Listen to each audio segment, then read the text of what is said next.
honra aqui, um prazer estar aqui com vocês, alunos aí da FEA USP, compartilhando aqui um pouquinho do que eu sei, do que eu vivo aqui com relação ao imposto de renda.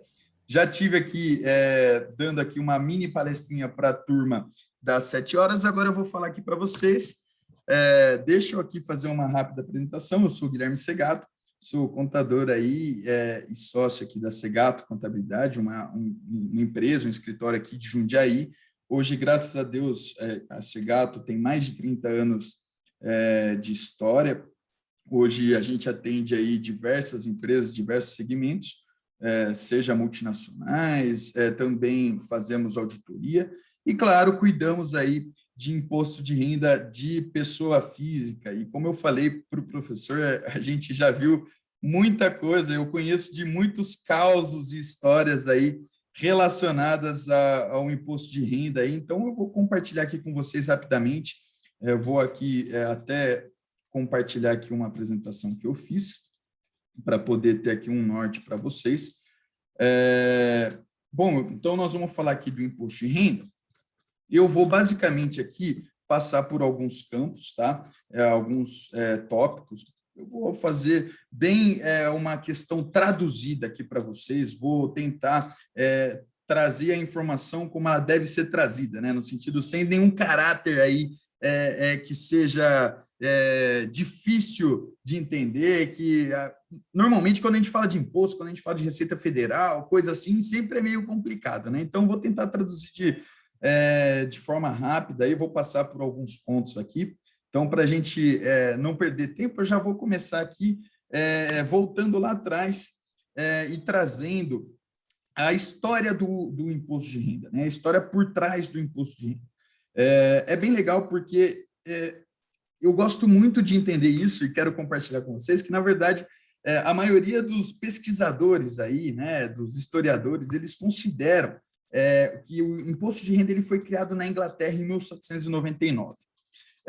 No final aí do século XVIII, a Inglaterra ela estava sendo ameaçada, né, pelos franceses, por Napoleão Bonaparte, aí, que estava dominando ali a Europa, e aí a Inglaterra estava precisando se proteger, só que estava precisando de grana, de recursos, de dinheiro ali na época para poder financiar ali, angariar recursos para financiar essa proteção aí da guerra. Então, teve o primeiro-ministro chamado William Pitt, ele instituiu a ideia do primeiro imposto de renda lá atrás, tá? É claro que ele foi customizado, que ele foi alterado, foi repaginado, mas lá atrás ele instituiu essa ideia de criar uma tributação sobre a renda.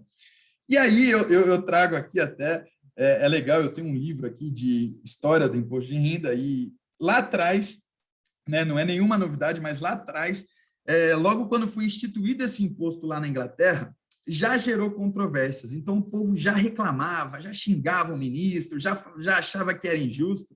Não é nada diferente que nós temos hoje, não é mesmo, pessoal? Então, eu tirei aqui esse trecho aqui desse livro, né? Depois eu faço aqui, eu passo para vocês o livro, acabei não fazendo a citação, mas essa frase aqui é bem legal, né? Que Napoleão não foi batido por Wellington, tá? Wellington, na verdade, era o general da guerra inglês, que estava ali comandando a proteção, digamos assim, contra a guerra ali de Napoleão Bonaparte. Na verdade, o que venceu a guerra foi o imposto de renda que foi criado pelo ministro inglês na época, que era o William Pitt. Isso é muito interessante, né? Então, basicamente, com o passar dos anos, o imposto de renda ele foi sendo replicado e customizado por muitos outros países, né? E aí, aqui no Brasil, o imposto de renda ele existe desde 1922, quando foi aprovada uma lei orçamentária aí no Congresso Nacional, e aí começou a ter o imposto de renda. E desde lá, né, de 1922 até aqui, logo em 1979, o imposto de renda já era o primeiro imposto em arrecadação do país, né? Então, eu trago aqui já a explicação. Muita gente, a gente vê aí muita propaganda, principalmente nessa época aqui de declaração, fuja do leão, se proteja do leão, e sempre vendo aí a foto de leões. Eu até coloquei na minha apresentação também, e eu quero explicar o que o leão está relacionado aí com o imposto de renda e com a declaração do imposto de renda e a Receita Federal, né? Então, Basicamente, o símbolo do leão, ele foi associado logo em 1970, 1980, por meio de uma campanha publicitária da própria Receita Federal, que queria criar uma imagem aqui de um imposto, de uma questão, né, de que o imposto de renda, a Receita Federal era mansa, mas não era boba. Né? Então, o leão ele traz essa história, essa imagem de que ele impõe respeito, que ele demonstra força, né, pela presença dele. Então, basicamente, foi por isso que o leão foi associado aí com o imposto de renda. Então, o que é e para que serve? O imposto de renda, basicamente, ele é um tributo federal, tá, que é cobrado aí do contribuinte, de todos nós contribuintes, sobre o valor de renda que é gerado por nós mesmos contribuintes. E esse valor, ele é um recurso, tá, pessoal? Que é utilizado, né? Esse imposto é um recurso, ele arrecada esse imposto de renda, é um recurso que vai ser utilizado pelo governo para investir em algumas políticas públicas e para fazer repasses aí para estados e municípios. Tá? Então, o imposto de renda ele não tem uma finalidade específica, digamos assim. Ele serve para várias finalidades ali a partir do momento que o governo arrecada esse imposto. E aí eu coloco aqui até uma figurinha, aqui, uma foto uma frase do Milor Fernandes, que ele fala assim: me arrecadam tudo à força e depois me chamam de contribuinte. Basicamente, na prática, é isso que é o imposto de renda. Né? É um valor que é obrigatório, é uma contribuição obrigatória que a gente tem que fazer para o governo e não tem jeito. Né? O prazo da entrega da declaração do imposto de renda, normalmente a declaração do imposto de renda ela é feita anualmente, uma vez por ano. E normalmente tem que entregar a declaração até o dia 30 de abril do ano subsequente da declaração. Então, por exemplo, nós estamos no ano de 2021, até dia 30 de abril, via de regra, a gente teria que estar entregando o imposto de renda de 2020. A mesma coisa que, por exemplo, lá, quando fechar o ano de 2021, em 30 de abril de 2022, a gente vai ter que declarar o ano de 2021. Só tem aqui uma particularidade aqui nesse ano, a Receita Federal prorrogou o prazo de entrega por conta do Covid-19 para o dia 31 de maio de 2021.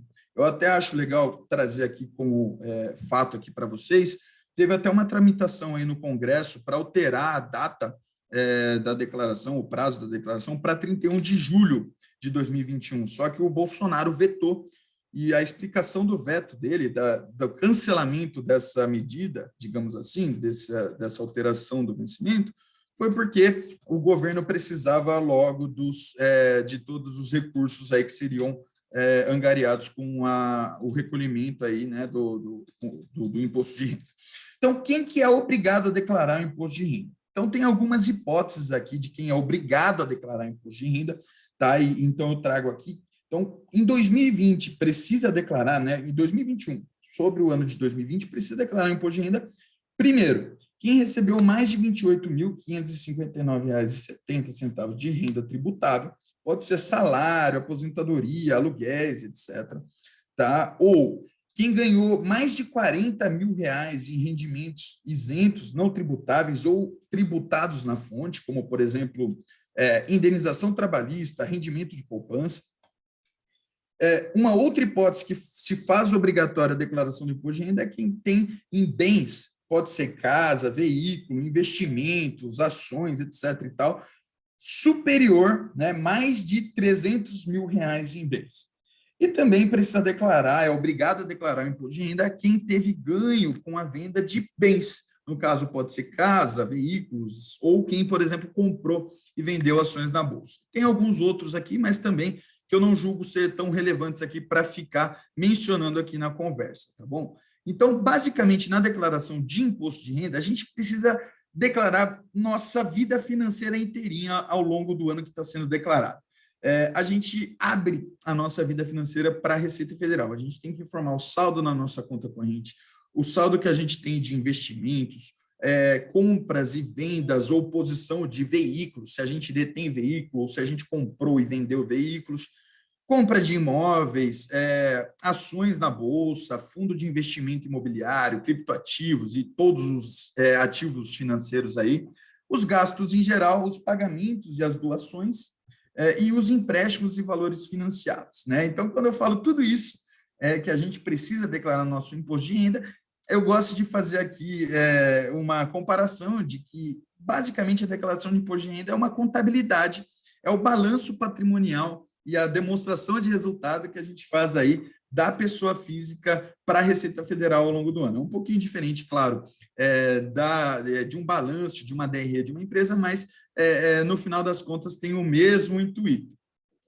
Então, eu vou explicar aqui basicamente como que funciona a tabela do imposto de renda, né? Ela é progressiva. O que eu quero dizer com isso? Ser progressivo significa que ela tem faixas e essas faixas de valores, conforme for aumentando esses valores, vai aumentando, vai mudando a alíquota do imposto. Então, vamos brincar aqui, né? Vocês podem ver aqui que até R$ 22 mil, 22.847, é isento de imposto de renda. Vamos supor que em 2020 a pessoa aqui tenha trabalhado e auferiu um total de R$ 40 mil de rendimentos tributáveis, então, através do seu salário. Então, R$ 40 mil vai cair nessa terceira linha aqui da tabela, na terceira faixa, que está entre 33 mil e 45 mil reais aqui, e a alíquota vai ser de 15%.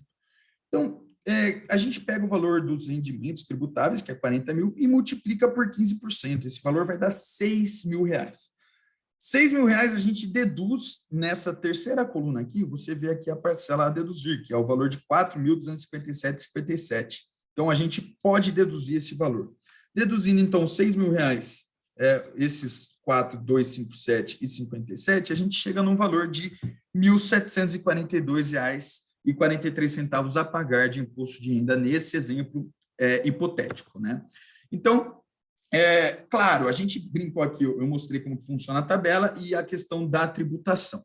Só que a gente pode também deduzir algumas despesas do nosso imposto de renda. A gente pode fazer um abatimento de alguns gastos que foram expendidos por nós, pela pessoa física e pelo contribuinte, ao longo do ano. Então, o que pode ser deduzido? Gastos com saúde, gastos com educação, você pode declarar dependentes, pode declarar previdência privada e abater, né, o valor, por exemplo, com limite de 12% do rendimento da previdência privada, você pode usar isso para descontar do imposto de renda, você pode descontar a pensão alimentícia, você pode descontar honorários de advogado, por exemplo.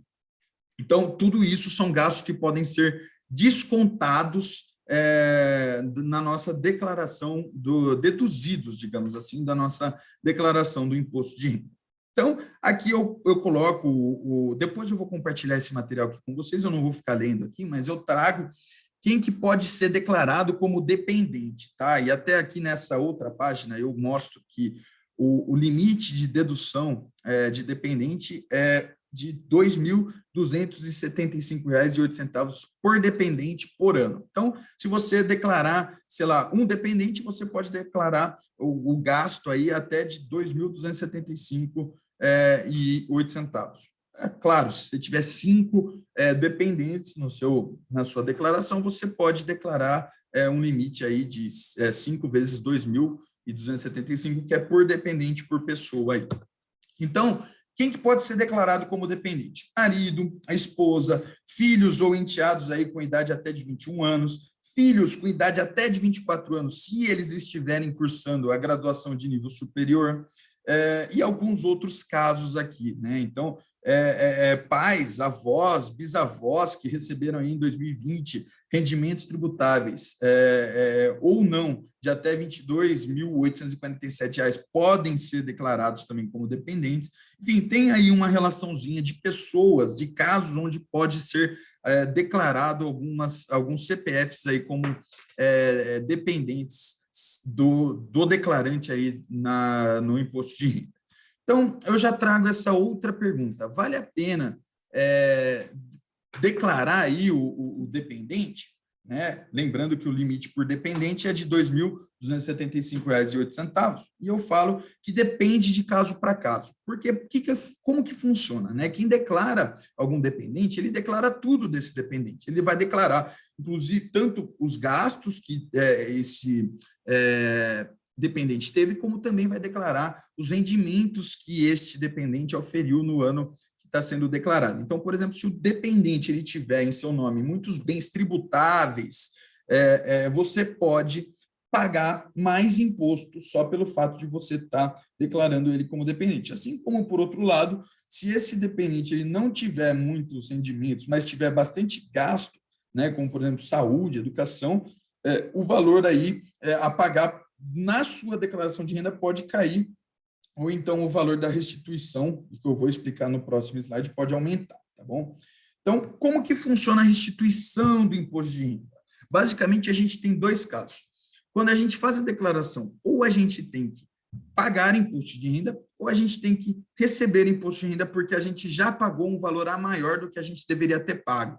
Então, aqui nesse segundo caso, a gente vai estar restituindo o nosso imposto de renda, vai estar recebendo de volta um valor que foi pago a maior. Então, um exemplo aqui de como acontece essa situação de restituição, tá? Eu trago aqui, pode ter, por exemplo, um contribuinte que teve o seu imposto de renda retido na fonte pelo seu empregador, no caso de onde ele trabalha, por exemplo, e ele não conseguiu aplicar os descontos que tem direito. Então, o valor efetivamente pago é maior que o valor que é devido por ele, porque ele declarou ali no imposto de renda e ele viu que ele tinha um valor devido que, na verdade, ele pagou um valor a maior. Então, ele vai gerar um direito a receber, né, esse valor pago a maior aí, ele vai receber uma devolução desse imposto pago a maior pela Receita Federal.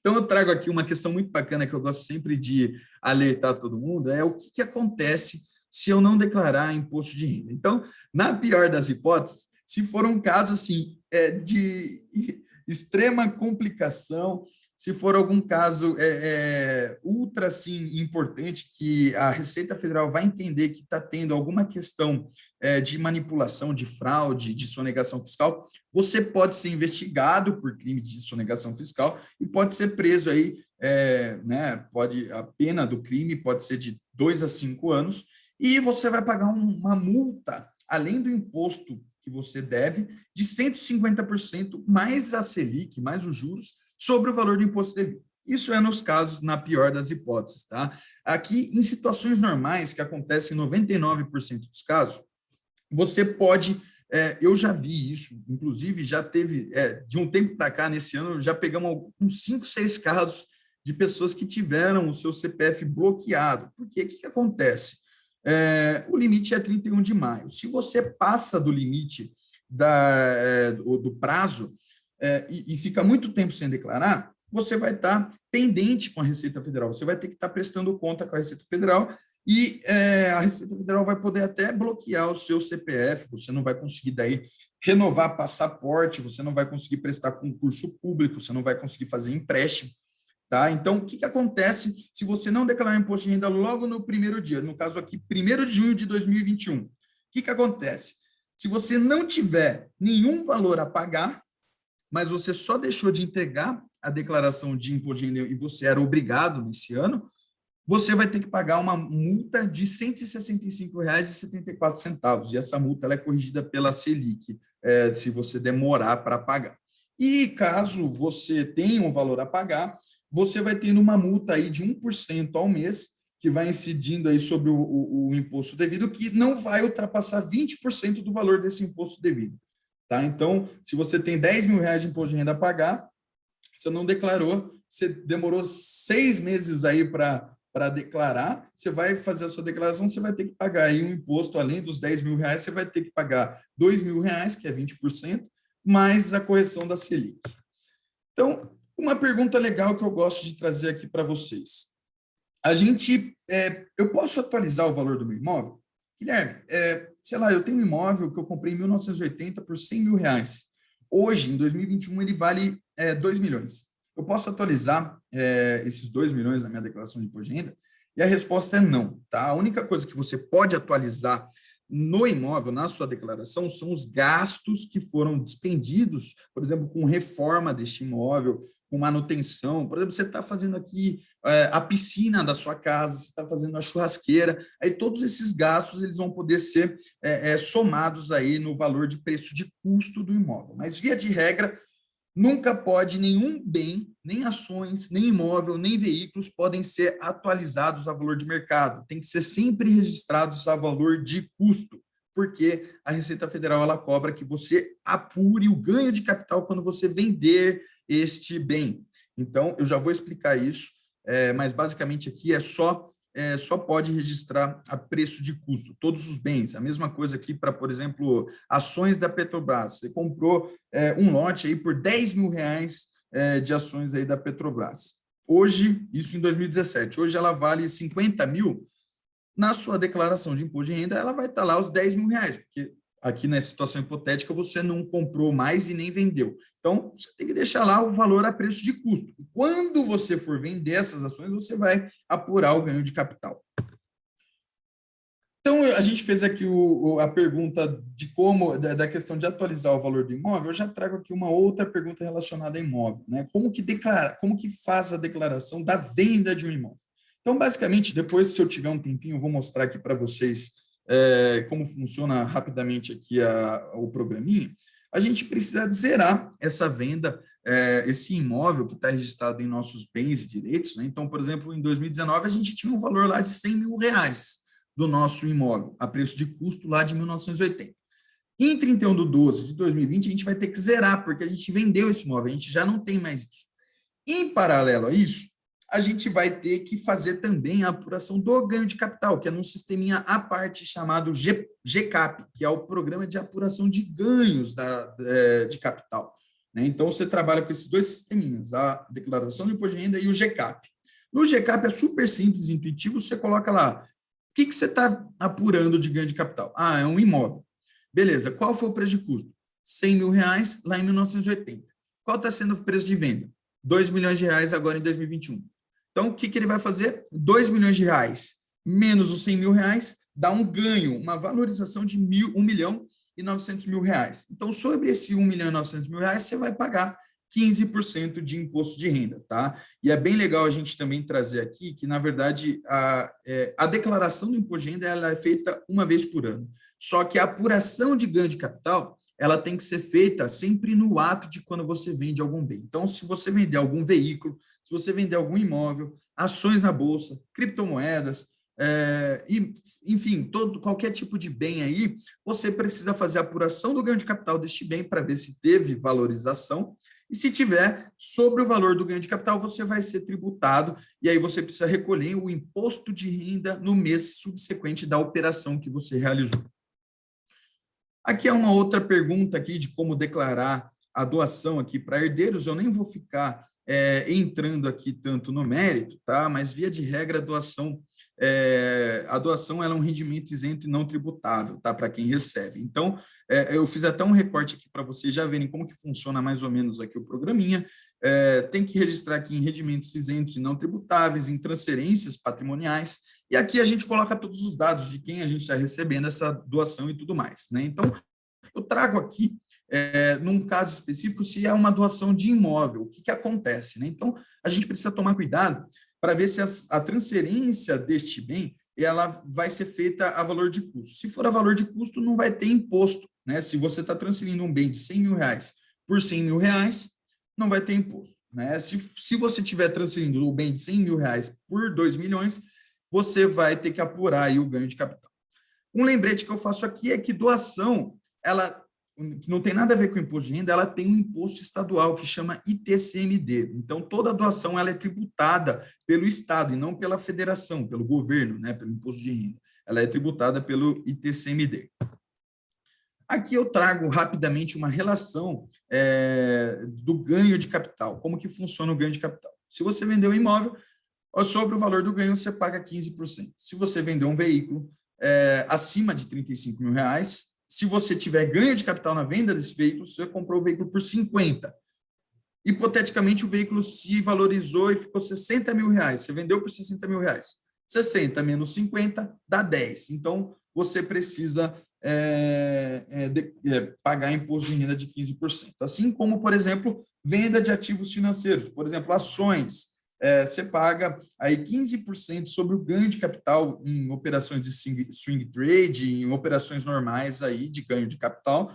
ou também, num caso específico, para operações de day trade, que são compras e vendas, por exemplo, de ações ou ativos financeiros no mesmo dia, se você, claro, tanto na opção A quanto na opção B, se você vender ativos financeiros superiores ao valor de R$ 20.000, você tem que pagar ou 15% ou 20% aí de imposto de renda, dependendo do caso. Assim como também para criptoativos, e para, por exemplo, participações em empresas. Então, aqui está, aqui, depois vocês vão ter o material, vocês vão poder ter acesso a essa questão.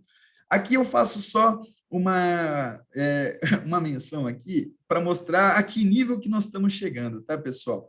Basicamente, eu mostrei de forma bem rápida aqui, não quis adentrar aqui em pormenores, como que funciona o imposto de renda.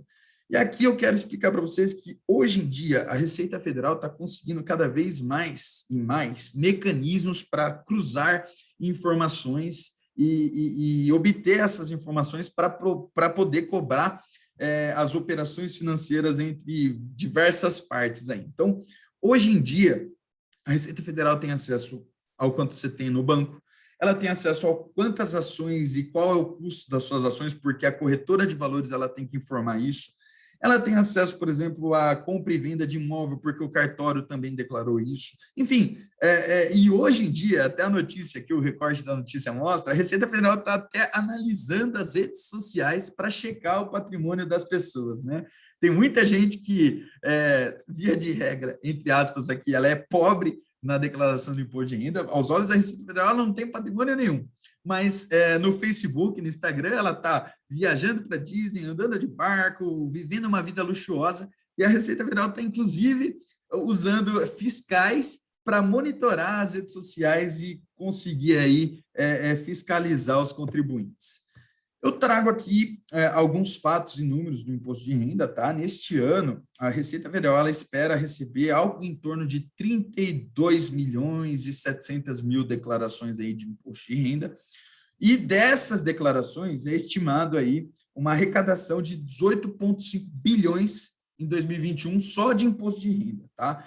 E eu trago aqui um outro fato, que em 2019, mais de 700 mil contribuintes caíram na malha fina. O que é a malha fina? Muita gente já sabe, mas não custa a gente passar aqui a explicação. Basicamente, é quando a sua declaração de imposto de renda ela é retida pela Receita Federal, e aí vai vir os fiscais da Receita analisando essa declaração, porque eles encontraram alguma espécie de inconsistência. Essa inconsistência pode ser um erro ali no seu endereço de residência. Você colocou o número 416, onde você morava, e na verdade é o 415. Já cai na malha fina. Ou, por exemplo, pode ser alguma operação mais complexa aí que você ou tenha registrado errado ou não tenha registrado, e a Receita Federal conseguiu cruzar isso, e aí ela retém isso, essa declaração na malha fina, e ela pede para que o contribuinte ele preste esclarecimentos ou retifique a declaração do imposto de renda. Aqui eu trago uma tabelinha aqui do professor Sérgio Gobetti, né, um pesquisador aí do IPEA, que mostra basicamente a mordida aí do leão por faixas de renda, né? Muita gente fala que os mais ricos, digamos assim, os mais assalariados, entre aspas, eles não pagam tanto imposto quanto o contribuinte classe média e classe baixa. E isso é verdade, né? A gente pode ver aqui nessa tabela, nesse gráfico aqui, que quem auferiu rendimentos tributáveis e não tributáveis superior de R$ 281 mil no ano de 2019, aqui no caso que essa comparação, pagou só 5,86% de imposto de renda sobre todo o patrimônio, digamos assim, sobre todo o rendimento tributável e não tributável. Em contrapartida, quem auferiu entre R$ 26 mil e R$ 35.200 foram os mais onerados. Olha que injusto, porque quem auferiu essa faixa de rendimento pagou 12,05% de imposto de renda. Então, tem aí uma certa discrepância mesmo. Então, pessoal, aqui eu fiz aqui uma rápida contextualização, passei por vários pontos aqui, alguns eu dei só uma pincelada, outros eu dei uma explicação um pouquinho mais acurada. Eu vou pedir agora só um minutinho aqui para o professor Kassai, se seria possível eu mostrar rapidamente, antes da gente entrar nas perguntas, como que funciona a declaração, o programinha da declaração do imposto de renda. Posso mostrar, professor? Fica à vontade, Guilherme. Maravilha. Deixa eu só compartilhar aqui. Estou abrindo aqui o programinha.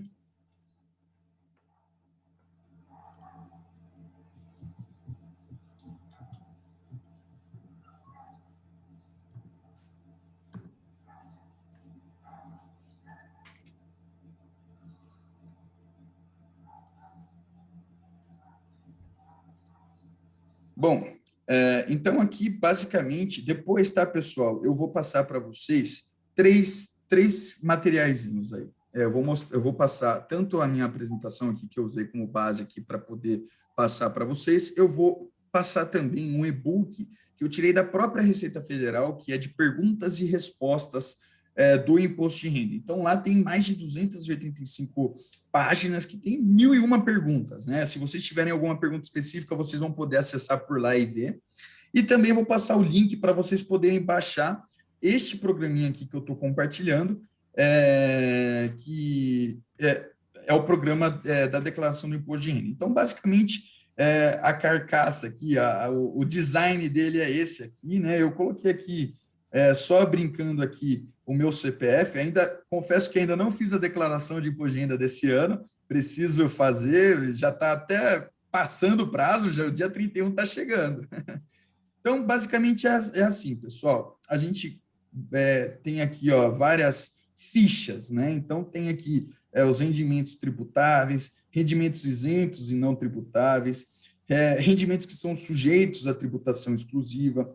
Tem aqui uma ficha que a gente pode registrar todos os nossos pagamentos efetuados, tá? Então, aqui, você dá um novo aqui, por exemplo. Então, tem toda a relação aqui, Você pode colocar instruções no Brasil, no caso de estudo, né? Fonoaudiólogo, médico, hospitais, advogados, enfim, todos os pagamentos efetuados aí, né? A gente tem aqui a ficha. Aproveitando que você chegou em pagamentos, tem algumas perguntas. Então, claro. Perguntaram se você vai fazer uma reforma no imóvel, né? Certo. Perguntaram como que lança aí. Então, você comentou que tem que lançar lá em bens e todos os pagamentos tem que registrar aí também ou não?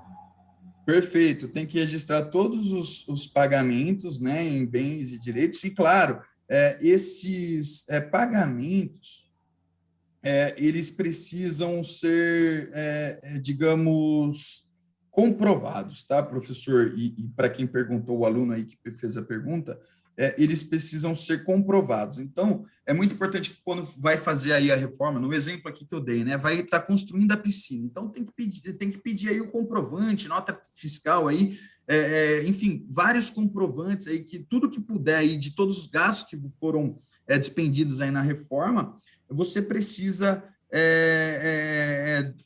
juntar, né, para inclusive poder comprovar isso na declaração de imposto de renda. E aí é só vir aqui em bens e direitos e aí faz a discriminação, né? Reforma, tarari, tarará, XYZ, basicamente isso, né? Mas eu faço só um adendo aqui, uma observação de que todos esses gastos, né, eles precisam ser efetivamente comprovados. Não dá para a gente falar que gastou 10 e, na verdade, gastou 7, né? Perfeito. Então, pessoal, só para mostrar aqui rapidamente, né? Ó, que legal aqui na aba de bens e direitos. Legal, assim, entre aspas, né? Eu gosto. Aqui, então, eu vou só mostrar aqui, eu vou dar um novo aqui, só para mostrar como que aparece em bens e direitos. Então, a gente pode registrar, né? Ó, tem várias opções. Tem, então, o terreno, tem a casa, o apartamento, benfeitorias, veículos. E nesse ano tem uma novidade. Antes, a Receita Federal, ela orientava que a gente declarasse todos os criptoativos com o código aqui 99, que era outros bens e direitos. Neste ano aqui de 2020, né, 2021, ano base de 2020, a Receita Federal criou 3 novos campos, que é esse aqui, ó, o 81, que é para criptoativo específico da Bitcoin, né, o BTC. Criou um outro campo, que é o 82, outros criptoativos, né, do tipo moeda digital aí, que são conhecidos como altcoins, e o código 89, que são os outros criptoativos, né, que não são considerados aí criptomoedas. Então, essa é uma mudança aí que teve nesse ano, mas, de qualquer forma, aqui dá para a gente declarar tudo, né, tem todas as opções. Em dívidas, aqui a gente tem o campo aqui para declarar que tipo de dívida que a gente tem, se é com pessoa física, se é com banco, se é no exterior.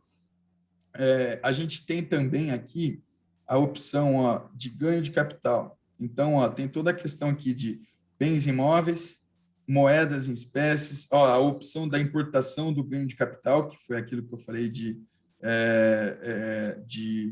importar, né, de fazer a apuração, por exemplo, da venda do imóvel e trazer para a declaração. Então, tem aqui a opção de renda variável, né, no caso da gente declarar os ganhos aí com renda variável. Então, tem todo aqui os campos para serem declarados aqui, as variações. E, basicamente, é isso, pessoal. Como eu falei, eu gosto sempre de comentar aqui, quem usa muito essa frase é meu pai, o Valdir, e eu me apropriei também dessa frase, que na vida a gente tem 2 certezas. Claro que essa frase não é dele, né? Ele que usa bastante, mas eu gosto muito. Na vida a gente tem 2 certezas. Primeiro, que a gente vai morrer. Segundo, que a gente vai pagar imposto, né? Então, basicamente, essa é uma das 2 certezas aí. Toda a apresentação aqui sobre imposto de renda é para dizer que um dia, e eu espero, sinceramente, que todo mundo que esteja assistindo a gente tenha que pagar imposto, porque se está pagando imposto, quer dizer que está auferindo renda e que está progredindo financeiramente aí falando, né? Mas, de uma maneira geral, o programinha aqui da declaração do imposto de renda é literalmente uma espécie de um balanço patrimonial aí, digamos assim, com uma DRE, né, professor? Então, aqui a gente declara aí todos os bens e direitos e também declara aí basicamente o nosso resultado com rendimentos e gastos aí que foram auferidos e despendidos aí no ano que a gente está fazendo a declaração. Ótimo. Tem algumas perguntas aqui, posso fazer, Guilherme? Por favor, professor. O Lucas perguntou se o nome é declaração de imposto de renda, como ele sabe se a gente ocultar patrimônio? E se ele sabe, por que não é automático? Essa questão ela é um pouco complicada, né, professor? Depois eu peço até para que você também faça a sua consideração, porque, na verdade, assim, é Lucas, né, que perguntou. Lucas, cara, eu já assisti, inclusive, palestras do delegado da Receita Federal, tá? Onde ele fala o seguinte, que basicamente a Receita Federal tem acesso a tudo e a todos. Só que ele usou esse termo, que se fosse correr atrás de todas as inconsistências e tudo mais, e fraudes e etc. e tal, que são encontradas, eles não dariam conta. Tá? Isso, claro, que foi extraoficialmente falando, eu estou aqui só comentando com vocês. Basicamente, ela não é no ato, né, que se pega essa ocultação de patrimônio ou de renda, mas, obviamente, em algum momento isso vai ser pego, né? Em algum momento isso vai ser cobrado, porque pensa comigo, Lucas, você compra ação. Se você compra ação, você tem dinheiro. Se você teve dinheiro, você teve da onde você tirou esse dinheiro, você teve uma origem esse dinheiro. Esse dinheiro pode ter sido doação, pode ter sido um trabalho seu, pode ter sido, tem que ter sido alguma coisa. Se você não declara esse trabalho, da onde você teve essa origem desta renda, você não consegue declarar, você não tem como explicar que você comprou essas ações. Então, começa a ter inconsistências, né? Então, essas inconsistências vão começando a ser carregadas, digamos assim. Aí, no ano seguinte, você vendeu aquelas ações e comprou um veículo que você não declarou. Aí, você vai começando a construir patrimônio, por exemplo, só que, como eu falei, tem várias fontes de cruzamento de informação. Então, se você tem conta no banco, se você tem R$ 100.000 em conta em banco, você precisa declarar de onde que veio, seja em declarações dos anos anteriores, seja na declaração deste ano. Então, basicamente, em algum momento, a Receita Federal vai cruzar se tiver, sim, a ocultação desse patrimônio. Agora, eu não sei precisar de forma direta aí o porquê que isso não é imediato, né? Claro que tem um tempo aí de toda a questão de validação dessa informação e de fiscalização dessa informação também, né? Tudo, por mais que tenham mecanismos de cruzamentos, existe por trás desses mecanismos pessoas que estão ali auditando e validando toda essa informação que é cruzada através da Receita Federal, né? Perfeito. Tem mais uma pergunta? Com essa atualização do valor do imóvel, ocorre mais exatamente? Você já respondeu no caso de reforma. Legal. E você já comentou também que não é possível fazer a atualização pelo valor de mercado, né? Isso mesmo. Teoricamente, todo tipo de bem nosso, né, seja imóvel, veículo, ações, é sempre preço de custo, né? O valor que a gente gastou lá atrás, quando a gente comprou este bem, quando a gente investiu nesse bem. Perfeito. E aí tem uma pergunta parecida. Com a desvalorização da moeda, não seria justo admitir o reajuste? Eu acho que você já respondeu, mas poderia comentar alguma coisa também. Desculpa, professor, você pode repetir a pergunta? Assim, com a desvalorização da moeda, a inflação, seria justo a Receita permitir o reajuste? Acho que você comentou, mas acho que podia... Perfeito. Eu acho que é justíssimo, né? Inclusive, eu ia trazer aqui, tá, uma questão de que eu tenho até um vídeo gravado, pessoal, depois, se vocês quiserem olhar no meu YouTube, tem, né, Segato Finanças de Gestão, tem um vídeo que eu gravei que eu falo que a gente está pagando cada vez mais imposto de renda. E, na verdade, professor, isso é o título, né? E na explicação, eu venho trazendo, eu construo a tese de que a tabela do imposto de renda, ela é super antiga, ela não foi atualizada. E desde o momento que foi travada aquela tabela, teve inflação. E a inflação, ela foi, tipo, vertiginosa. Eu não lembro agora com os dados de cabeça, mas lá no vídeo tem todas as informações. E aí eu mostro efetivamente o quanto que a gente está pagando a mais de imposto de renda só pelo fato de ter tido aí a desvalorização, ou no caso a inflação, relacionada à questão do imposto de renda, né? Mas eu acho, sim, que é injusto, né? Deveria ser atualizado isso, até porque a inflação é a perda aí do poder aquisitivo das pessoas, né? Se a gente está perdendo o poder aquisitivo sendo tributado na mesma faixa ali de renda e tudo mais, isso a gente está perdendo dinheiro, não é justo. Você podia fazer na sua dissertação de mestrado essa tese aí, né? Uma boa ideia. Desvalorização da inflação. Vou anotar. Poderia corrigir os bens, né? É verdade, daria uma baita de um material, né, professor? Tem uma pergunta aqui que acho que é a mesma, em reforma de imóvel, troca de piso, telhado, pintura, como que faria? Acho que você já respondeu. Eu tinha uma dúvida, mas o Valdir Segato já respondeu aqui. Então, você lança lá em bens, e eu pergunto... Opa, eu acabei nem vendo as perguntas, tá, professor? Eu acabei me enroscando aqui em compartilhar tudo, mas eu nem vi o chat com as perguntas. Então, obrigado aí pelo Valdir de ter respondido aí a pergunta. Você está se concentrando, né?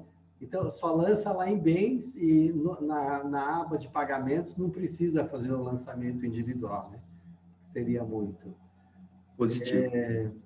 Tem uma pergunta: a partir de qual idade ou critério o cidadão é obrigado a declarar imposto de renda? Então, daí tem que voltar, né? Teoricamente, lá naquelas duas páginas da minha apresentação, eu vou até reapresentar aqui, que na verdade é o seguinte, tá, pessoal? Precisa declarar imposto de renda se você tem mais de 21 anos e não estuda, ou se você tem mais de 24 anos, né? Se você tem 21 anos e não estuda, você está naquela questão de que você pode ser declarado como dependente. Se você tem mais de 24 anos, se você ofere rendimentos tributáveis de R$ 28 mil através do seu salário, ou se você tem mais de R$ 40 mil de rendimentos isentos, por exemplo, você precisa obrigatoriamente declarar. Então, resumindo, quem não precisa declarar, se você tiver, por exemplo, os alunos aí, imagino que estejam todos na faixa entre 18 até uns 23 anos, né? Então, estão todos estudando. Via de regra, todos poderiam ser declarados como dependentes, tá? A não ser, claro, que, por exemplo, essa pessoa já trabalhe, ela já tenha um rendimento assalariado aí e ela queira declarar por conta própria, aí pode ser declarado também. Mas a partir de 24 anos, um está estudando e está enquadrado aí nessas obrigações aqui, né, nessas características aqui, precisa declarar imposto de renda. Posso contribuir? Pois não, Valdir Segato? Na verdade, eu gostaria de contribuir, viu, Guilherme? Está perfeito a sua colocação, mas tem alguns casos que são muito exceções, né, e que ocorrem. Hoje, ao nascer, o bebê, o cidadão, ele já tem que sair do hospital com o CPF. E pode ser que esse bebê, já ao nascer, ele já seja obrigado a fazer a declaração de imposto de renda da pessoa física, por uma questão muito simples, que se ele for fruto de um pai de um casal onde o pai não vive com a mãe e vai receber pensão alimentícia, essa pensão alimentícia vai ser paga diretamente ao CPF deste serzinho que acabou de nascer. Então, ele, via de regra, com 1 ou 2 ou 3, um mês de vida, ele já é um declarante obrigatório perante a Receita Federal, tá?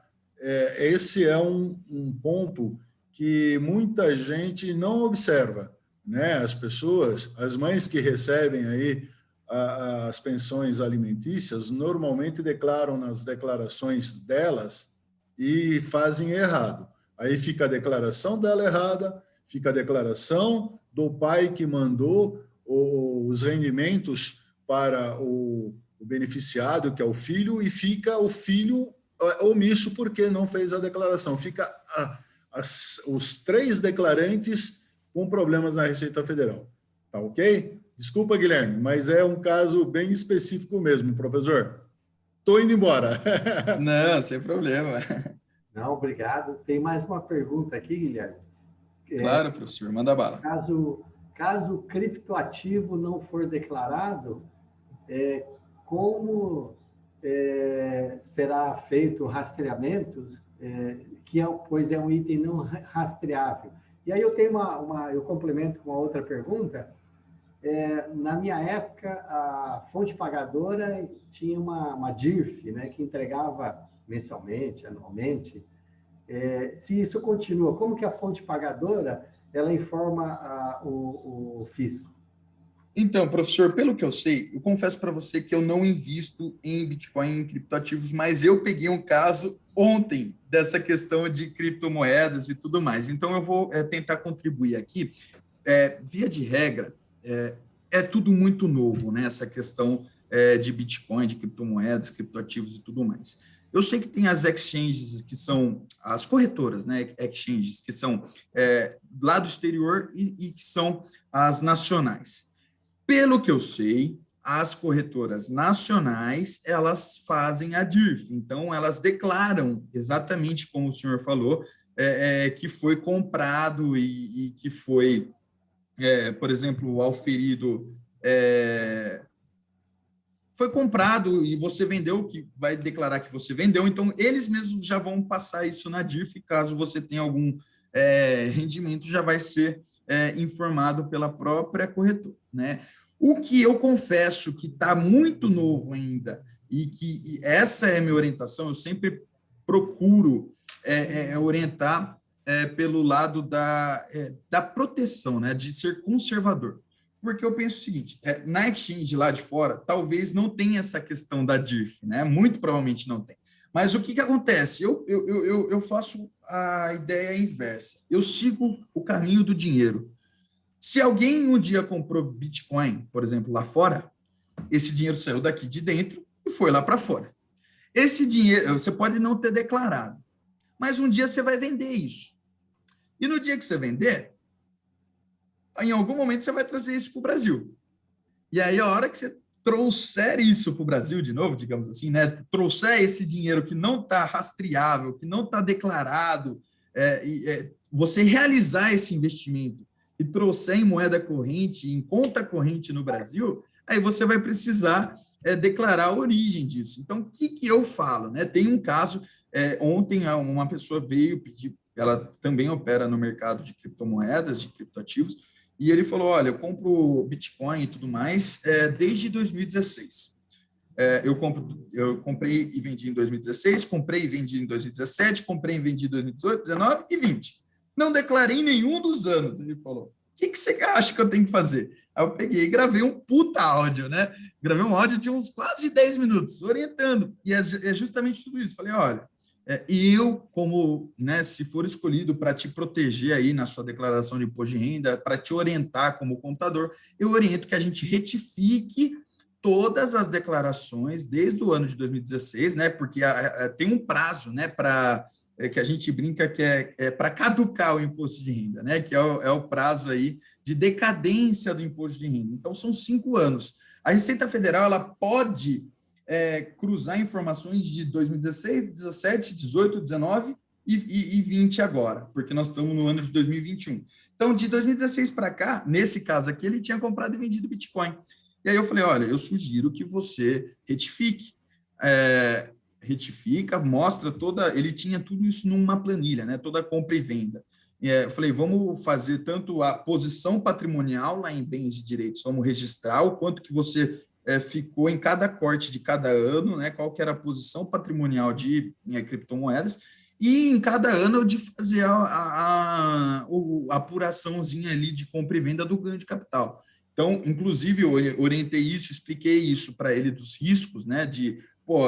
Por mais que seja não rastreável, isso de uma forma ou outra vai voltar um dia aí para você, vai voltar em conta corrente, você vai usar isso para outras coisas, ou se você ficar multimilionário com Bitcoin e você realizar isso, ninguém, né?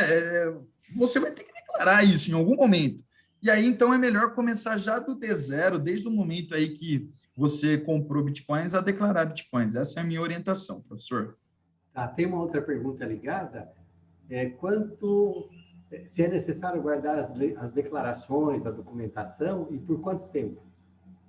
Então, aí isso vai de acordo mais ou menos com o que eu já estava falando, que teoricamente,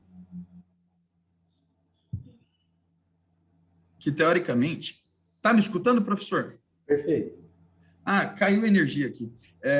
Teoricamente, seria bom guardar as declarações dos últimos 5 anos, né? Via de regra, tudo hoje está digital.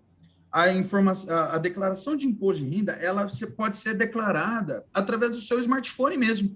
Não precisa ser um notebook, né? Hoje, pelo celular, você consegue. Então, tem um sistema da Receita Federal, que é o sistema que a Receita Federal faz a comunicação com os contribuintes, chamado ECAC. Então, através do ECAC, você tendo o acesso ali, que todo contribuinte pode ter um cadastro, né, um acesso no ECAC. Você pode puxar todas as declarações que foram entregues pela Receita Federal, elas estão lá, estão disponíveis lá na nuvem, no próprio site da Receita.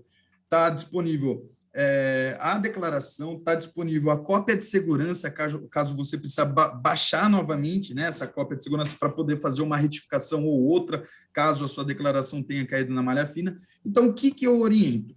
É bom declarar, obviamente, é bom, estamos falando aqui de segurança, né? Então, por segurança, é bom sim fazer salvar essas declarações, essas cópias de segurança por pelo menos 5 anos, mas o que é mais importante guardar, isso a Receita não tem, são os comprovantes, né? Os comprovantes ali, no caso dos gastos dos imóveis, gastos com saúde, com educação, tudo mais. Isso sim precisa ser guardado, né? Pode ser em arquivo digital ou físico, por pelo menos 5 anos, porque lá em 2016, né, a Receita Federal gosta, né, como está caducando, digamos assim, o ano de 2016, os fiscais da Receita Federal, isso vai até em aderência com a pergunta do Lucas também, eles estão focando lá em 2016 ainda, né, porque é o prazo da DK, eles estão deixando 2021 por enquanto, porque eles têm prazo para pegar a turma em 2021, eles estão focando em quem está acabando o prazo. Então, em 2016, sua declaração caiu na malha fina, você precisa declarar, você precisa comprovar que os gastos com médico e educação. Se você tem tudo junto, você pega, você escaneia, você faz ali um chamado com a Receita Federal ou vai diretamente lá, fisicamente na Receita Federal e presta esclarecimento, está tudo certo. Então, os arquivos não precisam ser guardados, mas eu sugiro que guarde, mas você tem acesso no ECAC, e os comprovantes, sim, precisam ser guardados por pelo menos, arquivados aí, por pelo menos 5 anos. Certo. O Lucas perguntou aqui, quando não compensa entrar como dependente? Então, Lucas, aí entra naquela página da minha apresentação que eu falo que depende. Por que depende? Porque se você tem muito rendimento tributável, né, e a pessoa que você está declarando como dependente também tem rendimento tributável grandes, né, altos aí, vai somar esses rendimentos tributáveis. Então, por exemplo, você tem 25 mil de, sei lá, 40 mil de rendimentos tributáveis e a pessoa também tem 40 mil. Você soma os dois, você vai estar pagando um valor a mais de imposto do que você estaria se você declarasse de forma individual aí essas duas pessoas. Então, basicamente é isso.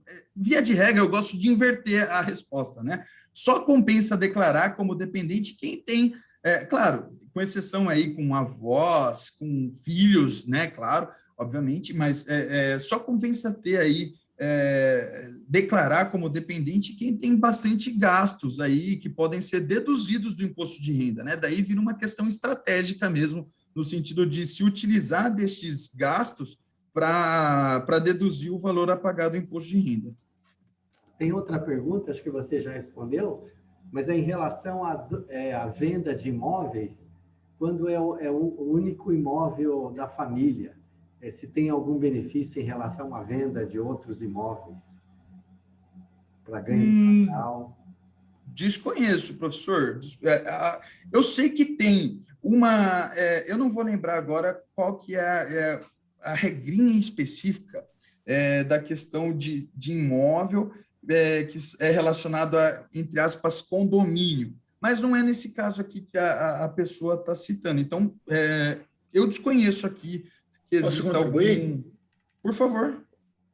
Na verdade, se tiver um único imóvel, o imóvel, entenda o seguinte: se tiver um apartamento, uma casa, é o único imóvel mesmo, não é uma casa e um terreno, já deixa de ser um único imóvel, tá? Um único imóvel, se você vender, e desde que esteja abaixo, eu não me lembro agora o valor correto, mas posso pesquisar aqui, de cabeça, não sei se é 450 mil, 500, acho que é algo assim, até 450 mil reais, se for o único imóvel, e não houve nenhuma outra operação de venda do imóvel nos últimos 5 anos, o ganho de capital sobre a alienação desse imóvel, desde que esteja dentro deste valor, é isento. Tem a outra situação também. Poderá ocorrer venda de diversos imóveis se o resultado da alienação desses imóveis forem investidos em novos imóveis dentro do prazo de 180 dias, tá? Ficar comprovado, eu tinha uma casa de 300 mil reais, que estava pelo valor de custo, o valor original na minha declaração, vendi por 700 mil reais, eu teria um ganho, né, de capital de 400 mil, eu peguei os 700 mil reais e comprei um apartamento pelos exatos valores de 700 mil reais. Se eu fizer isso dentro dos 180 dias, tá? Isso prova de que forma? Escritura de venda com escritura de compra.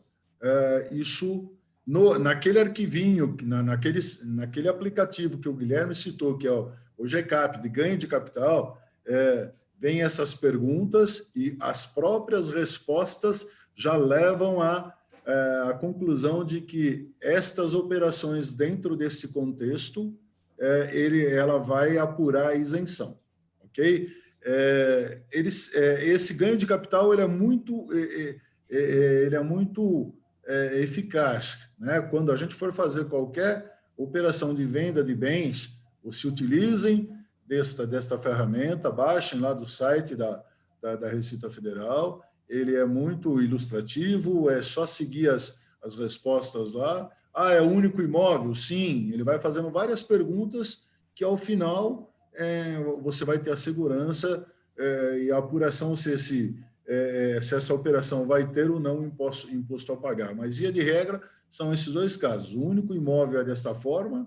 Se tiver alienação de bens, de imóveis, e reaplicá-lo dentro dos 180 dias, também há isenção. Mas essas exceções realmente precisam ser olhadas especificamente na Receita, ali dentro da Receita Federal, porque normalmente isso é o que traz pendências na Receita Federal, com bastante recorrência, ok? Aí eu sugiro até, depois dos alunos darem uma olhadinha daí nas perguntas e respostas ali da Receita, que certamente vai ter aí alguma coisa relacionada a essa pergunta também. Perfeito. Tem mais uma pergunta, acho que já foi respondido, mas quando uma pessoa herda um bem, como que se declara? Só é possível declarar depois do inventário? Ele vai pagar imposto ou vai ser isento? E aí eu acrescentaria não só bens, mas e se herda dinheiro? Se um pai doa dinheiro para o filho, se isso é tributável? E a outra questão mesmo sem passar a escritura com registro definitiva, se é possível fazer essa doação. Legal, então vamos por partes, eu vou tentar responder tudo. Quando a pessoa herda um bem, ela precisa declarar este bem como rendimentos isentos e não tributáveis, né? E aí, o que acontece? A doação, ela é, via de regra, isenta de imposto de renda para quem recebe. Só que precisa ser pago o ITCMD, que é o imposto estadual. Não tem nada a ver com o imposto de renda de pessoa física, não vai na declaração de imposto de renda de pessoa física, é um imposto estadual chamado ITCMD, que é o imposto de transmissão, de doação, de doação aí para herdeiros e causas mortes, etc. e tal. Então, ela basicamente, teoricamente, ela vai ser isenta, tá? Salvo algumas regrinhas ultra específicas de, por exemplo, aquelas que eu citei, de que se vai passar o bem com um valor diferenciado, e aí tem que fazer a apuração do ganho de capital, mas aí quem vai pagar o ganho de capital, teoricamente, numa situação hipotética, a pessoa que detinha o bem morreu, e aí vai fazer toda a questão do inventário, e aí vai ser passado este imóvel por outro valor. Então, foi apurado um ganho de capital. Este ganho de capital, quem vai ficar sob o CPF da pessoa falecida, só que quem tem que honrar com o pagamento deste ganho de capital são as pessoas, teoricamente, que vão estar recebendo aí, herdando, né, o bem. Então, de forma resumida, via de regra, a doação não tem imposto de renda, mas ela tem o ITCMD. E a mesma coisa para dinheiro, por exemplo, né? Você pode doar dinheiro e a pessoa que vai estar recebendo, ela vai estar declarando isso como rendimentos isentos e não tributáveis, transmissão lá, doação e toca o barco. Perfeito. Alguém teria mais alguma pergunta? Eu tinha batido o olho numa pergunta aqui, professor, é que eu perdi ela aqui de linha, que era alguma coisa relacionada a dividendos. Ah, é verdade.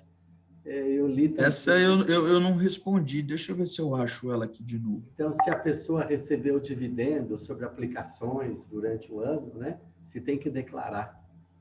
Isso, beleza. Precisa sim, precisa declarar, até porque, por exemplo, eu tenho ações, né? Eu invisto em algumas ações e vira e mexe nesse período, desde janeiro até agora, eu começo a receber os informes de rendimento das fontes pagadoras, né? Por quê? Tem duas formas, tá, pessoal, de se receber. Claro, eu não estou considerando a compra e venda da ação, estou considerando de receber rendimentos dessas participações que você tem na Bolsa de Valores, que é juros sobre capital próprio e dividendos. Os dividendos, via de regra, eles são os lucros que são distribuídos aos sócios, né? Então, teve lá a reunião da Assembleia Geral Ordinária, lá do Conselho Deliberativo, e eles decidiram pagar dividendos, mas caiu o dividendo na nossa conta. Isso é isento de imposto, porque, teoricamente, o lucro já foi, o pagamento do lucro ao sócio, ele já foi tributado lá na empresa, né? Então, o dividendo ele precisa ser declarado, até porque a própria empresa que paga o dividendo, ela está declarando contra o seu CPF que ela está pagando o dividendo para o seu CPF. Então, esse também é um dos fatores que fazem cair bastante na malha fina. E a questão do juros sobre capital próprio, que, na verdade, o juros sobre capital próprio é a correção, né, do capital investido ali da empresa, que isso sim é considerado renda tributável, e aí o pagamento desse juros sobre capital próprio, que não é dividendos, ele é tributável. Só que ele é tributável na fonte, né? Então, vamos supor, a empresa, quando paga JCP, que é o juros sobre capital próprio, ela paga R$1.000, ela já está descontado do imposto de renda que foi retido na fonte. Mas não é porque ele foi retido na fonte que você não precisa declarar isso. Teoricamente, você declara o valor cheio, né, o valor que foi pago de rendimento, e você fala, olha, eu fui retido de valor X, que você recebe isso no seu informe de rendimento. E aí, isso entra na apuração de rendimento tributável. Resumindo, de forma rápida aqui a pergunta, dividendo precisa sim ser declarado, porque todas as empresas listadas na Bolsa, elas declaram os pagamentos dos dividendos e para cada um dos acionistas, não importa a quantidade de cota que eles detiverem sobre a empresa e pagar os dividendos, a empresa vai declarar isso na declaração de informe de rendimento dela. E aí, isso ela é uma fonte pagadora. E se a fonte pagadora está declarando, a fonte que está recebendo também precisa declarar, senão é malha fina na certa, tá, pessoal? Perfeito. Alguém gostaria de fazer alguma pergunta ao vivo? Já teve uma outra pergunta aqui. O mesmo funciona para renda fixa, que os rendimentos só são pagos na venda deles. E já é incluso a porcentagem do IR? Isso mesmo, isso mesmo. Tem alguns investimentos, poupança, né? A gente pode nem tratar aqui poupança como investimento, né? Mas, sei lá, CDB, CDI, investimentos normais aí comuns, eles têm o imposto de renda, e quando são pagos, eles são retidos na fonte, e perfeitamente. A mesma coisa do JCP lá da empresa, né? No caso, o banco que você detém esse CDB, por exemplo, ele vai declarar que ele pagou X mil reais de rendimentos para você e vai destacar no informe de rendimento o quanto que foi de imposto de renda retido na fonte. Aí você vai pegar essa informação e você vai colocar exatamente essa informação no seu imposto de renda, porque as informações elas precisam estar em aderência, elas precisam se cruzar. Se o banco aqui que você tem o CDB informa que você teve 10 mil de rendimento no mês, e desses 10 mil, sei lá, 1.500 foram imposto de renda retido na fonte, você recebeu os 8.500 líquido, e você fala que você só recebeu 7 mil líquido e não informa mais nada, você vai cair na malha fina, porque as informações entre fonte pagadora e fonte recebedora estão discrepantes aí, né? Perfeito. Eu acho que não tem mais pergunta, pelo menos por escrito, né?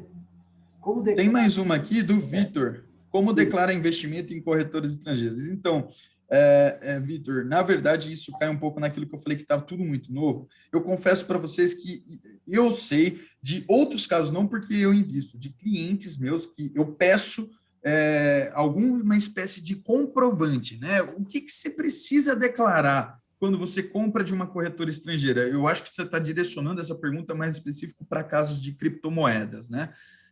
Você precisa declarar minimamente o valor que saiu da sua conta corrente e foi para lá, né? Então, em algum lugar dessa corretora vai ter um extrato, vai ter algum demonstrativo, uma fatura do que você comprou, né? Isso já vai servir como embasamento aí, ao menos nesse começo, nesse período que a Receita Federal ainda não tem tanto detalhamento e tanta força, digamos assim, em cima disso, né? Então, se você só tiver isso, juntar ali junto com seus documentos, isso já vai provar ali que você comprou você investiu aí em corretor estrangeiro.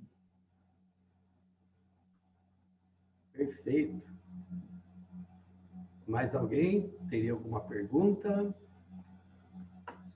Aproveite que é de graça agora, né, Guilherme? Alegria estar aqui com vocês, pô. Pode perguntar. Tá certo. Então, você já falou do seu blog, né? Acho que o pessoal pode acompanhar por lá também, né? Opa, eu vou até depois, eu vou dar um copia e cola aqui no link do canal. Eu tenho postado, normalmente, tá, pessoal? Eu posto muito conteúdo do meu dia a dia sobre dicas que eu faço, tanto de gestão financeira quanto de planejamento tributário, como explicação para pequenos e médios empresários, né? Normalmente o meu canal é focado nisso, né? Para contabilidade, finanças, economia, enfim, administração voltada para pequenos e médios empresários. Mas de um tempo para cá eu comecei a focar só nessa época aqui, em questão de imposto de renda. Então, tem bastante coisa legal lá. Eu acho que tem mais de 30 vídeos sobre imposto de renda, tem até uma playlist que eu criei que está específica sobre imposto de renda, então vocês podem ver lá também, que eu entro em maiores detalhes, em perguntas diferenciadas aí, que vocês podem dar uma olhadinha também. Tá bom. Eu pergunto para o Valdir Segato se teria algum comentário final antes do encerramento. Oi, professor. Claro. Na verdade, a gente precisa, né, ter um comportamento frente à questão da declaração física, que a gente está sendo monitorado, como o Guilherme está dizendo aí, né? Hoje, o governo federal brasileiro tem uma das mais impressionantes ferramentas de monitoramento do mundo. Tanto é que o próprio governo inglês veio ao Brasil para tentar entender toda essa engenharia de arrecadação, de monitoramento. Né?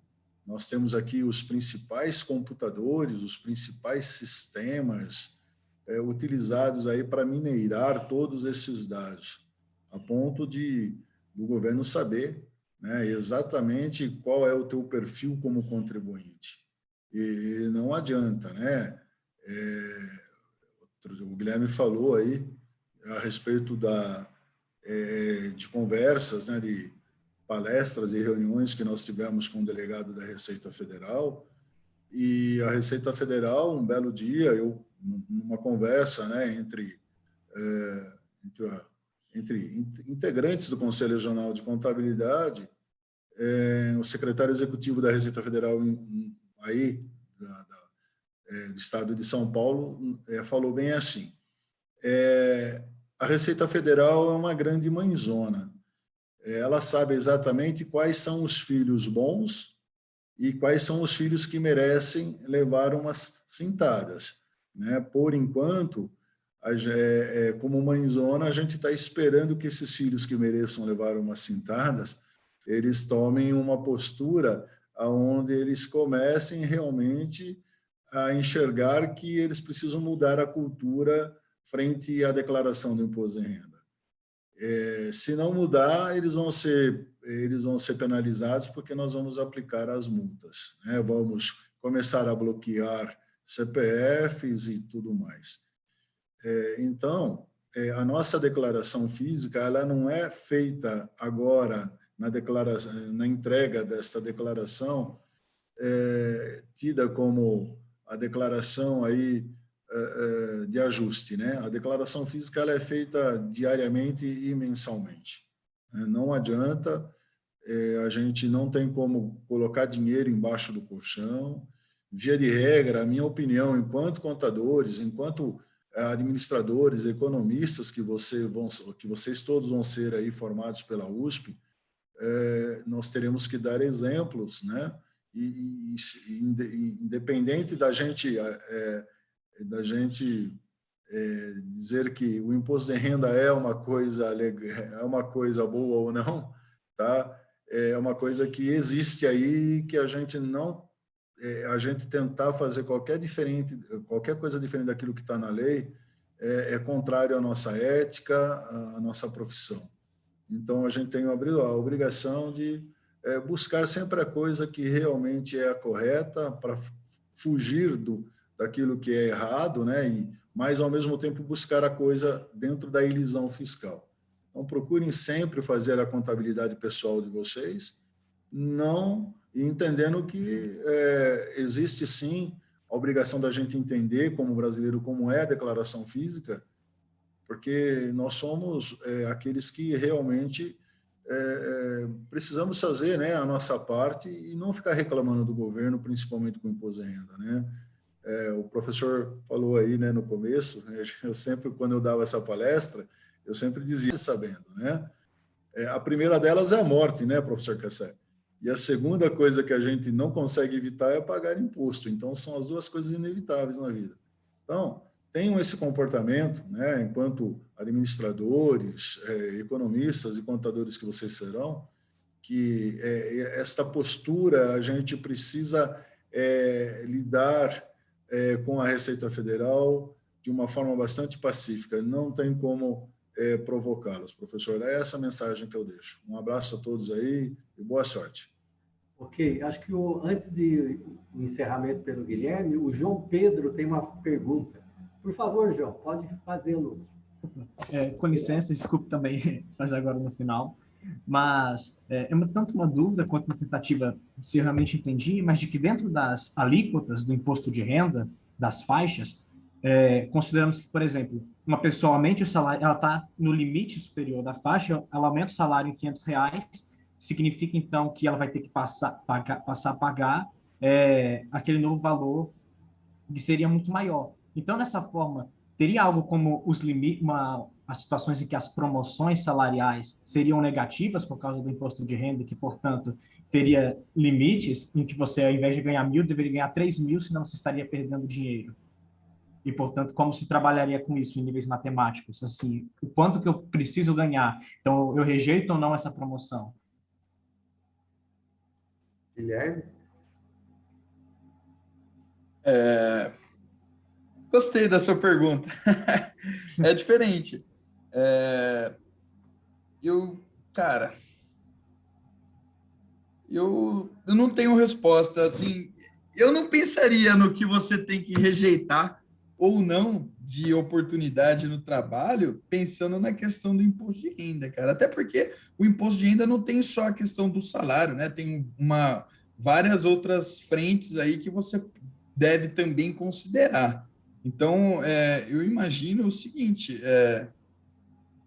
é melhor ganhar, por mais que pague imposto, porque por mais você pagando imposto, eu entendo o que você está falando, que eu estou na faixa ali no limite. Se eu ganhar um pouquinho mais, eu vou ser tributado e vou ser onerado mais em termos de imposto de renda. Eu imagino que isso seja um caso muito específico, né? Eu não vejo isso acontecer sempre.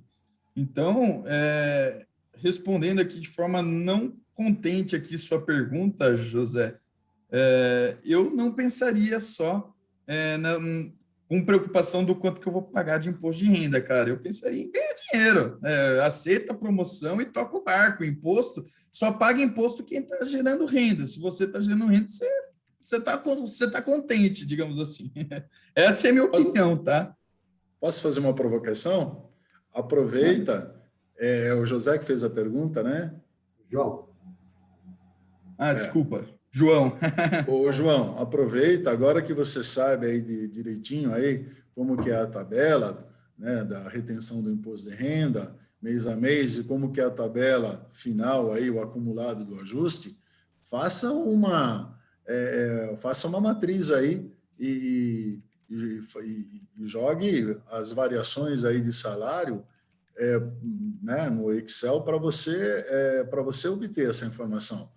Mas não se prenda especificamente ao resultado desta equação, né? Você precisa, obviamente, enxergar o quanto isso vai significar para você aceitar esta promoção, continuar nessa empresa,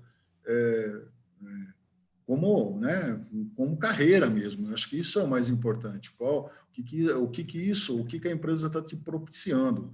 Acima de tudo, prazer, alegria precisa ter, né? Se não tiver, não é R$5.000 a mais que vai fazer você continuar ao longo do ano, né? R$5.000 acumulado aí, de repente você vai ganhar R$5.000 e vai pagar R$1.500 a mais de imposto no ano. Para mim, essa sobra de 3.500 é bacana, é um bom número, né? Para você talvez não seja. Então, isso vai de cada um analisar isso. Então, sugiro a você, coloque isso numa matriz aí, no Excel e apure os valores e avalie o resultado disso. É muito pessoal isso, ok? Entendi, obrigado.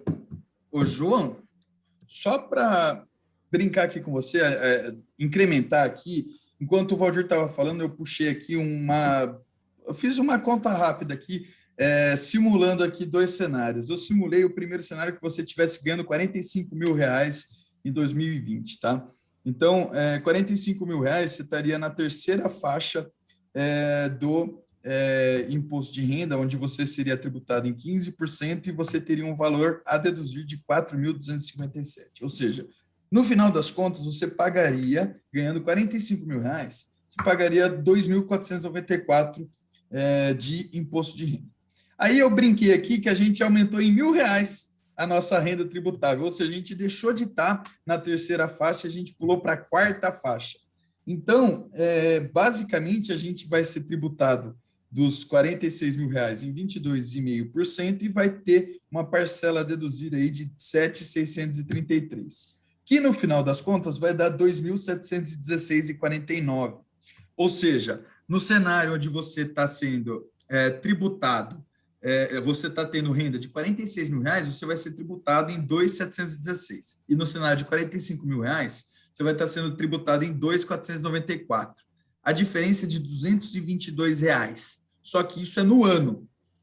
Aí, de novo, eu retorno à pergunta, né? Eu não vejo que você tem que se prender a toda a questão profissional, de promoção, etc. e tal, numa questão meramente tributária de fins de imposto de renda aqui. Deixa isso para depois, cara. Toca o barco aí na sua carreira profissional e foca em entregar resultado, porque, como eu falei, que só paga imposto quem está entregando, quem está gerando valor, né? E se você está gerando valor, é justo, sim, pagar imposto, né? E vem até uma outra pergunta, desculpa, professor Cassai, talvez o senhor já esteja querendo encerrar aqui.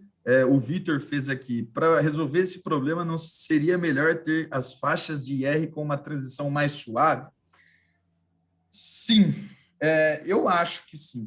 Aí é a minha opinião, tá, pessoal? Eu tenho, de um tempo para cá, eu tenho acompanhado algumas mudanças que estão pleiteando em mudar e que fazer aí no imposto de renda, ocorre que nunca fazem, né? Eu entendo que sim, as transições aí deviam ser, sim, um pouquinho mais suaves e também deveriam focar, claro, minha opinião particular, em equalizar mais a forma como essa tributação sobre a renda ela é feita, porque como eu mostrei naquele gráfico lá para vocês, quem recebe R$22.000 paga 12% de imposto de renda, e quem tem mais de 200 mil de rendimento tributáveis paga só uma alíquota de 5%, né? Isso tem também discrepância e também é para ser pontuado aí no cômputo geral dessa resposta. Perfeito. Tem aqui uma sobre vale-refeição e transporte, se entra no imposto de renda? Acho que não, né? Não, isso aí é descontado, né, do salário. E tem uma pontual aqui, quando você investe em ações ao longo do ano, e num determinado mês você tem compras e vendas. E aí você tem que lançar pelo valor histórico, mas teria que calcular o valor médio. Isso. Tem que incluir as taxas. Como que faz o rateio das taxas e administração? Não sei se você já pegou algum caso desse. Já peguei, inclusive eu faço para mim. Tem caso que tem compra e venda de ações do mesmo. Eu pego o rateio pela quantidade de lote que eu estou comprando de determinada ação. Eu vejo o custo total com os emolumentos, com corretagem, etc. e tal. E aí eu rateio com base na quantidade de ações que estão sendo compradas, né, de cada ação aí comprada e vendida do mês. Perfeito. A gente poderia ficar aqui agora o dia inteiro fazendo perguntas. Então, a sua mensagem final, Guilherme. Opa, pessoal, eu queria só tenho a agradecer, tá? Agradecer primeiramente ao professor Kassai pela oportunidade de eu estar aqui com vocês. Como eu falei, é uma alegria enorme estar aqui, tanto com o professor Kassai, que é um amigo, que é um mestre, aprendo muito com ele, que é um cliente, que é um parceiro, enfim, tenho muitos adjetivos aí para dar para o professor Kassai. É uma honra estar aqui com vocês, é uma honra estar com os alunos aí da FEA USP. Imposto de renda é isso, basicamente, ao meu ver, se eu quisesse saber os pontos básicos do imposto de renda, e eu não soubesse, eu fosse um leigo, eu gostaria de assistir essa aula, né? Eu pensei muito nisso. Então, tentei fazer alguma coisa bem traduzida para vocês, espero que vocês tenham gostado, espero que vocês tenham conseguido entender pelo menos os pontos básicos aí, né? O intuito que eu quis passar aqui para vocês. Claro, se ficar alguma dúvida, se ficar... vocês estão fazendo as perguntas aqui, mas no material ali, eu deixo tanto o meu e-mail e até no nosso site da Segato, é só www.segato.com.br, tem o meu telefone, que é o corporativo, mas que vocês podem mandar mensagem aí por WhatsApp, que eu vou ter vai ser uma alegria aí poder ajudar vocês com algum caso específico que venha aí a surgir depois desse nosso bate-papo. Então, mais uma vez, muito obrigado pela oportunidade, viu, professor? Muito obrigado aos alunos aí da FEA USP. Muito obrigado e damos por encerrado a palestra de hoje.